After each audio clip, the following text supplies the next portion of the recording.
Today I'm going to be talking about apartheid and how it took place in South Africa and is still taking place a little over 30 years later in some cities such as Cape Town. First off, the definition of apartheid means a system of institutionalized racial segregation that existed in South Africa from 1948 through 1990.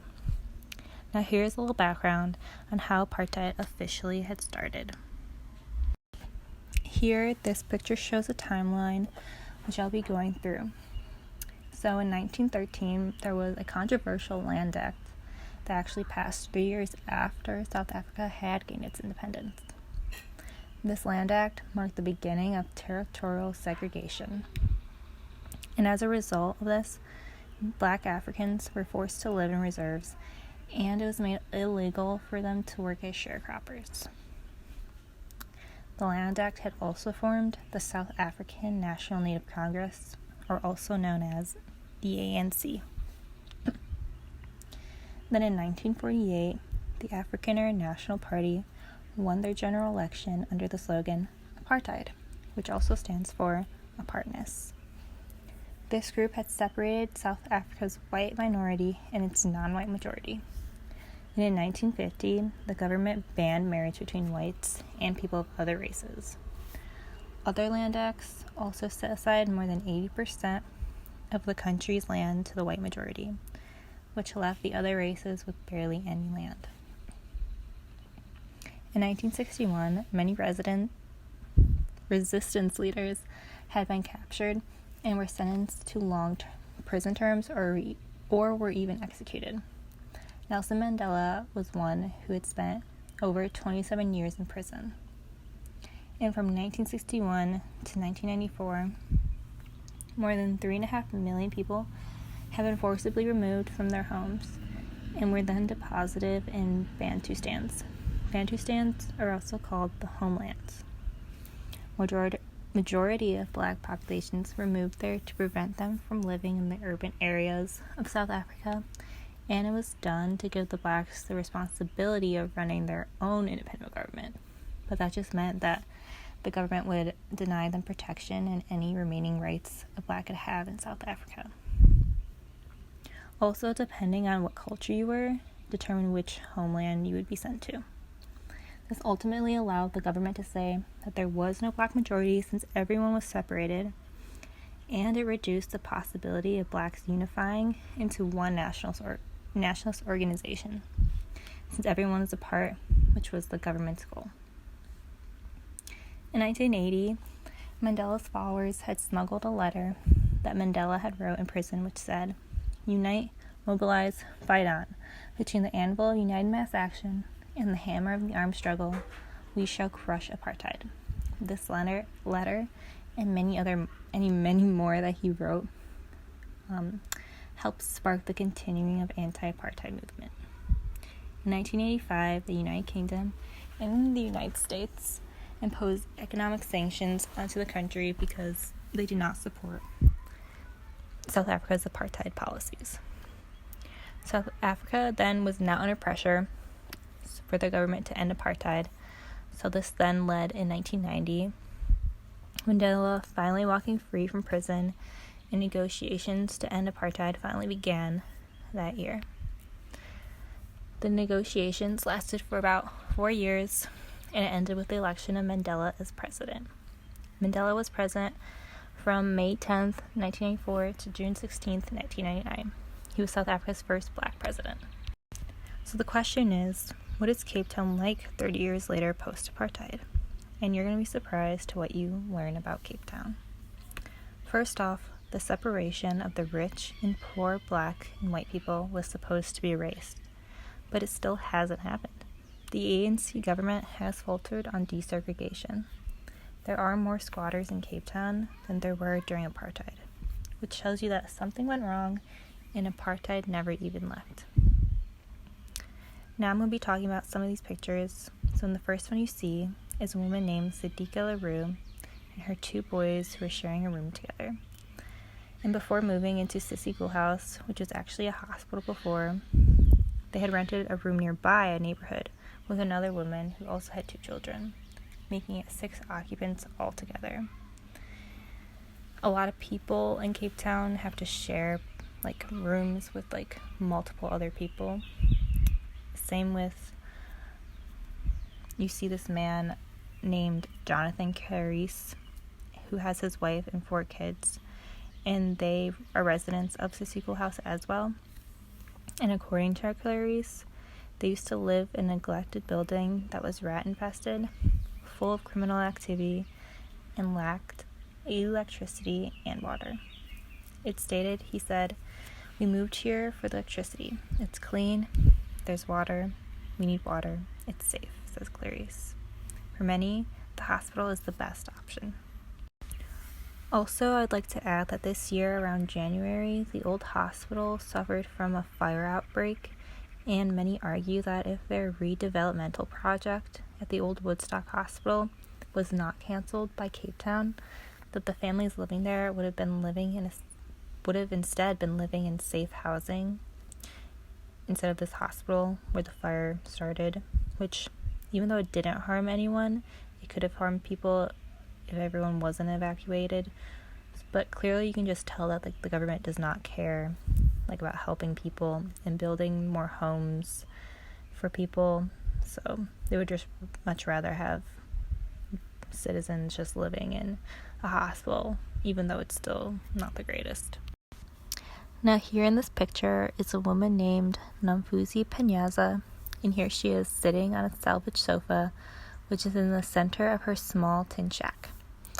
She has said she gets increasingly worried when there are heavy clouds in the sky. She stated that water comes in through the ceiling and the electricity just stops working.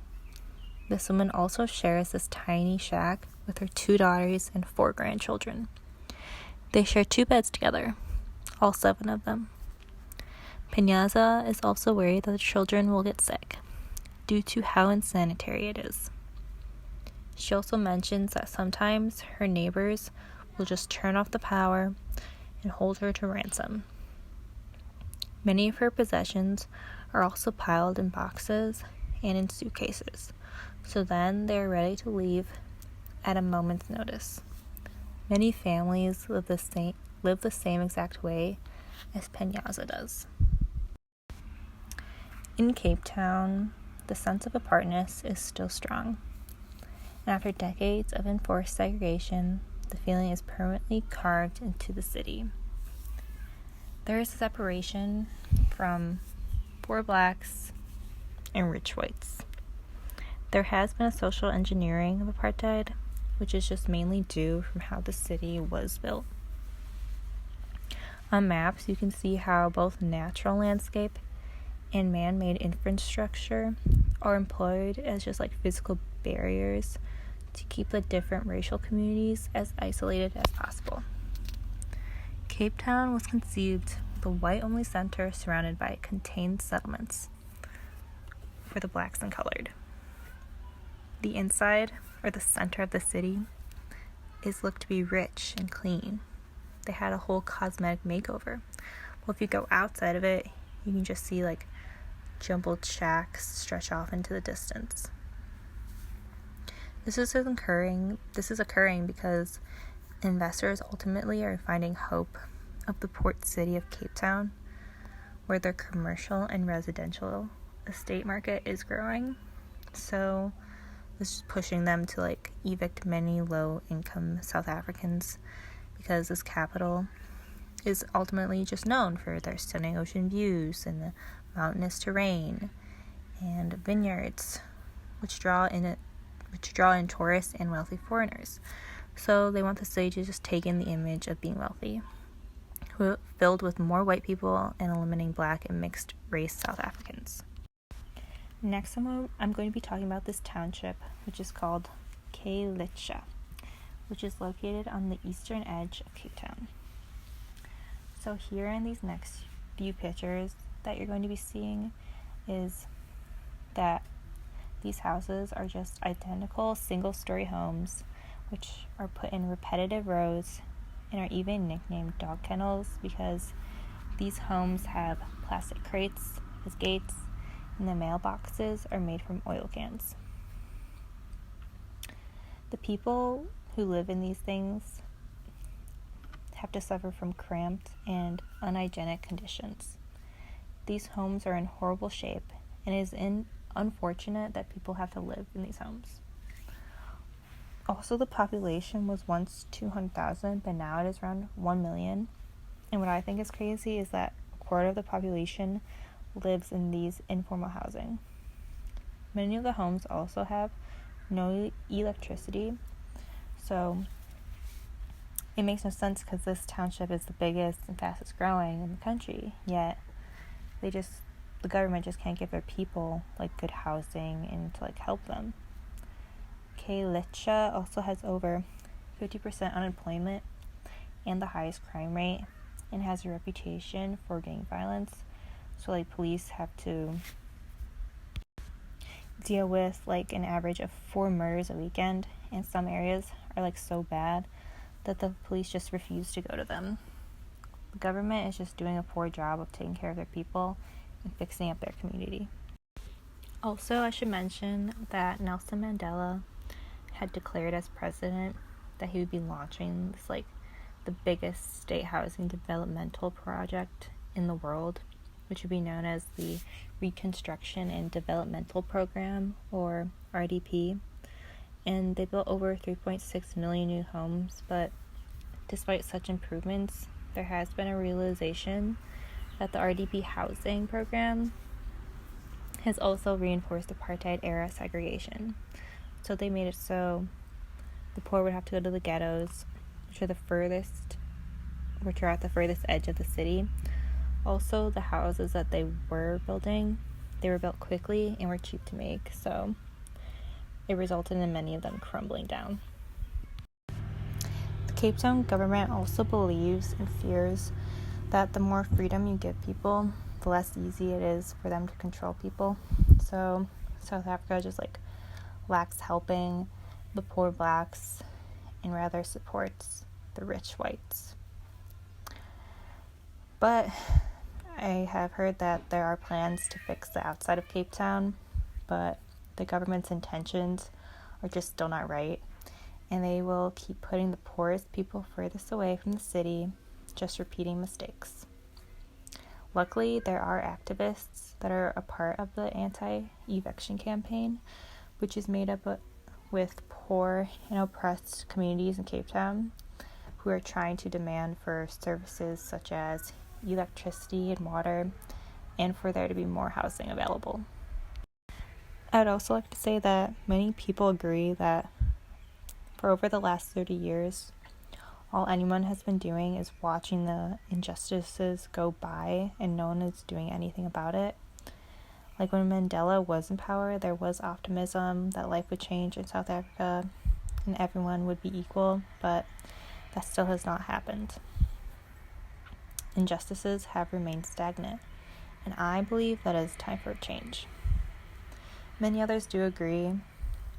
There are radical groups. One is called the Julius Malema's Economic Freedom Fighters, who they don't like how ANC is ruling their country, and they want to make a change. So this group just focuses on the divisions that there are, such as racism, and that there is a great divide between a wealthy white minority and the non-white majority, and they just want that to end. To end this out, I would just like to say that Cape Town is very much a city that is a paradise for the minority. They exclude the majority. And I am just hopeful that Cape Town will ultimately change its ways and become more unified, and for them to have less segregation, and for the people who live outside the city to have better homes and just a better living situation overall. I hope listening to this you learned something, because as did I. So thank you for listening.